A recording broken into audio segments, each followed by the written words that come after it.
రాజకీయ నాయకులు ఒకళ్ళనొకళ్ళు విమర్శించుంటారని ఒకళ్ళనొకళ్ళు శిక్షించుకోరు. సాధ్యమైనంత వరకు ఒకళ్ళనొకళ్ళు కాపాడుకుంటారు.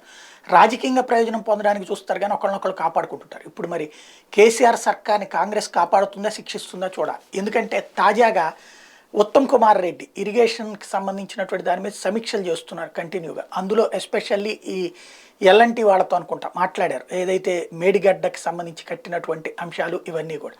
లోపాలు ఎక్కడున్నాయి అన్నటువంటిది అధికార యంత్రాంగాన్ని, ప్రభుత్వ అధికార యంత్రాంగాన్ని, కాంట్రాక్ట్ సంస్థని కూడా పిలిచి నిలదీసినటువంటి పరిస్థితి. అయితే వాళ్ళందరూ చెప్తోంది వాస్తవంగా డిజైనింగ్ ఎవరు చేయాలా? ఇంజనీర్లు చేయాలి. అప్రూవల్ ఎవరు చేయాలా? చీఫ్ ఇంజనీర్ చేయాలి.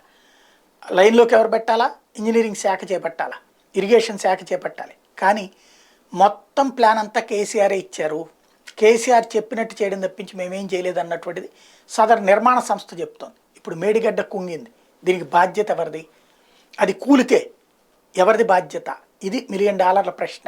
దీనికి ఇప్పుడు మరి కేసీఆర్ని శిక్షిస్తారా? కేసీఆర్ మీద కేసు పెట్టే అవకాశం ఉంటుందా?